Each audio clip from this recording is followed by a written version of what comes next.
The bell had barely rung for third period when the churning in my stomach began. Sweat beaded on my forehead as I bolted from Mrs. Henderson's biology class, images of bubbling cauldrons flashing before my eyes. I hurried down the dimly lit hallway, clutching my stomach as cramps twisted within me like vengeful serpents. With each step, the urgency to reach the sanctuary of the bathroom intensified. My mind raced with worry. Was it something I ate, or was I coming down with the flu?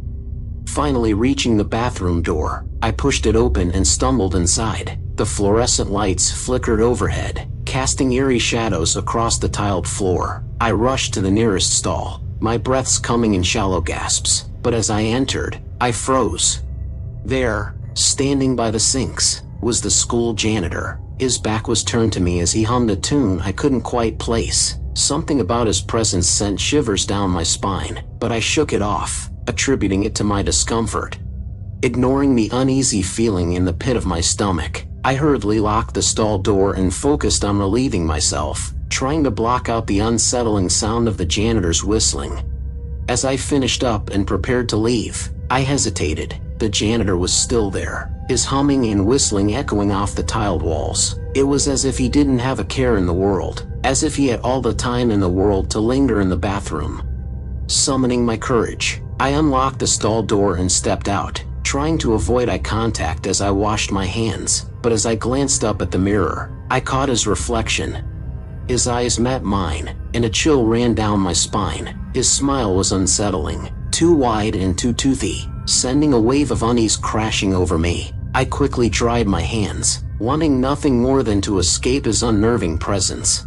But as I made to leave, he spoke, his voice low and sinister. "Be careful out there, kiddo," he said, his smile never faltering. "You never know what's lurking in the shadows." I bolted from the bathroom, his words echoing in my mind as I hurried back to class. The rest of the day passed in a blur. The encounter with the janitor kept replaying in my head, making lunch a tasteless affair. Finally, dismissal arrived, and I met up with Mark and Sarah at the usual spot. Walking home, we were laughing about something when a figure emerged from the alley ahead. It was the janitor, his mop replaced by a glinting kitchen knife. His humming had morphed into a psychotic cackle. Panic surged through me. "Run!" I screamed, my voice cracking. Our laughter died in our throats as we sprinted down the street, the demented janitor hot on our heels. His cackle echoed behind us as he brandished the knife, a terrifying sight. Desperation clawed at my chest as I searched frantically for a place to hide, my mind racing with fear. And then, like a beacon in the darkness, I saw it, a police station, its light shining like a guiding star in the night. With renewed determination, we sprinted, our footsteps pounding against the pavement, and as we burst through the doors, breathless and trembling, we were met with the reassuring sight of uniformed officers. Gasping for air, I stumbled forward, my words tumbling out in a frantic rush as I recounted our harrowing ordeal. The officers sprang into action, mobilizing a search party to apprehend the janitor before he could harm anyone else. Later that night, as the events replayed in my mind, a flicker of doubt niggled at me. I'd never seen the janitor at school before. The next day at school, the principal addressed the incident, his voice grave. Apparently, upon checking with the cleaning company, they discovered the janitor on duty that day was on leave. They hadn't hired any replacement.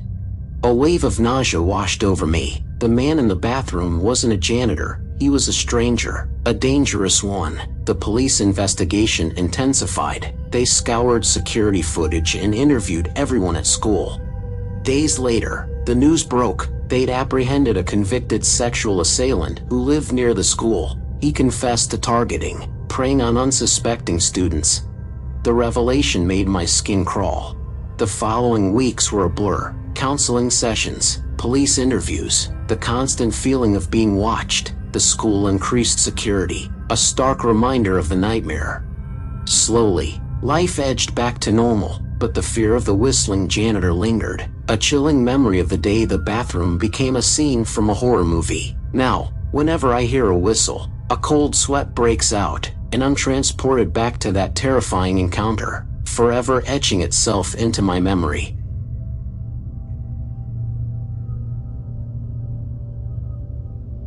The new history teacher, Mr. Wilson, arrived with the autumn leaves. A tall, gaunt figure shrouded in a tweed jacket that looked decades old. His eyes were perpetually narrowed, and his smile, when it appeared, never reached his eyes. He replaced our beloved Mrs. Davis, who'd retired, leaving a void no one expected Mr. Wilson to fill. History became a macabre journey under his tutelage. He spoke of torture methods with chilling relish, lingered on gruesome details of wars, and fixated on unsolved serial killers. Soon, whispers rippled through the class. Did Mr. Wilson have a past? One afternoon, during a lecture on Vlad the Impaler, I swear I saw a flicker of something cold in his eyes when he met mine. His smile, when it materialized, looked positively predatory. Shuddering, I convinced myself it was just overactive imagination.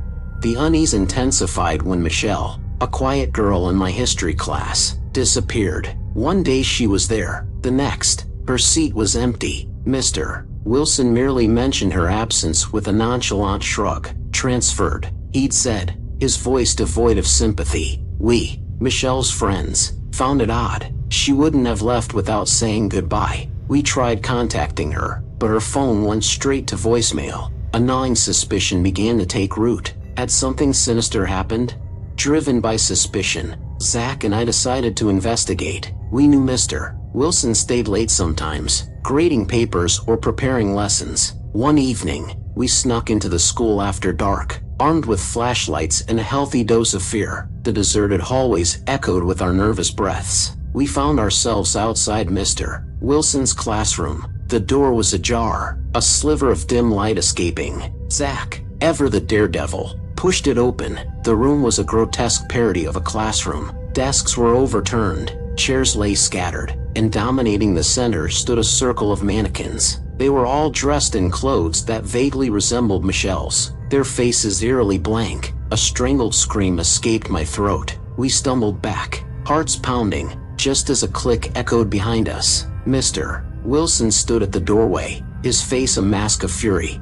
"What do you think you're doing?" he rasped, his voice menacing. We didn't wait for an answer. We bolted through the hallways, his heavy footsteps close behind. Panic fueled our flight. We weaved through classrooms, desperate for an escape. Our refuge turned out to be the janitor's closet. We crammed ourselves in, barely daring to breathe as Mr. Wilson thundered past, his voice echoing through the halls. After what felt like an eternity, the pounding faded, silence descended, thick and heavy.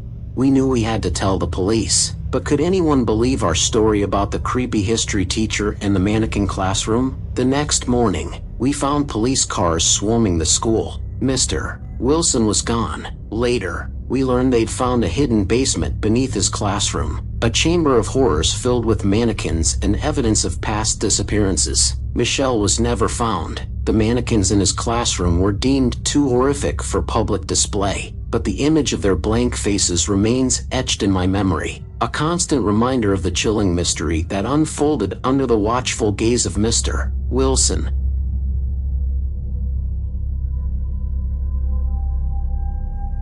The fluorescent lights flickered ominously as I stepped into the dimly lit middle school bathroom. It was a typical Tuesday evening, and I had snuck away from the bustling gymnasium during halftime of the basketball game. As I settled into a stall, the sound of my own breath echoed against the cold tiled walls. But then, abruptly, the tranquility shattered.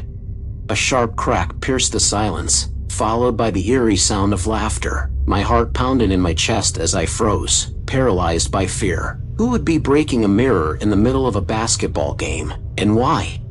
I strained my ears, trying to locate the source of the noise. The laughter echoed again, sending shivers down my spine. I could feel the hairs on the back of my neck stand on end as I listened intently. That's when I noticed it, the writing on the wall, illuminated by the dim light. "Someone is going to die today." My blood ran cold as I read the chilling words. Was this some sick joke, or a twisted warning? I didn't want to stick around to find out. With trembling hands, I hastily finished my business and fled the bathroom, the echoes of that haunting laughter trailing behind me. As I rejoined the crowd in the gym, my mind raced with questions. Who could have written that message, and why did it feel like it was meant for me? I tried to shake off the unease settling in the pit of my stomach. chalking it up to nerves and an overactive imagination. But as the game progressed, I couldn't shake the feeling of being watched. Every creak of the bleachers, every whisper in the crowd, seemed to heighten my sense of dread. And then, as the final buzzer sounded and the crowd erupted into cheers, I heard it again, the chilling laughter, echoing through the gym like a sinister refrain. I glanced around frantically, searching for the source of the sound, but there was nothing out of the ordinary. My friends clapped me on the back, oblivious to my growing unease, as we made our way out of the gym and into the cool evening air. The sun was setting as we walked home, casting long shadows across the deserted streets. My friends chatted and laughed beside me, but I couldn't shake the feeling of impending doom that hung heavy in the air. And then, just as we rounded the corner onto my street, I heard it, the same eerie laughter, echoing from the shadows behind us. My heart leapt into my throat as I glanced over my shoulder, but there was nothing there, just the empty street stretching out behind us, bathed in the dying light of the setting sun. "Did you guys hear that?" I asked, my voice barely a whisper. "Hear what?" my friend Sarah replied, her brow furrowing in confusion. "That laughter," I insisted, my hands trembling as I pointed back down the street. "It's following us." With a mounting sense of dread, we quickened our pace, the sound of our footsteps echoing in the empty street. The laughter seemed to follow, growing louder and more insistent with each passing moment. "Run!" I shouted, breaking into a full sprint as panic seized hold of my chest. My friends didn't need to be told twice. With fear driving us onward, we raced through the deserted streets, the sound of our pounding footsteps drowned out by the echoing laughter behind us. I didn't dare to look back, knowing that whatever was chasing us lurked just beyond the edge of my vision. All I could do was run, my lungs burning and my heart pounding in my ears, praying that we could outrun whatever malevolent force pursued us. We finally reached my house, gasping for breath and hearts pounding in our chests. We stumbled through the front door and slammed it shut behind us, leaning against it as we tried to catch our breath.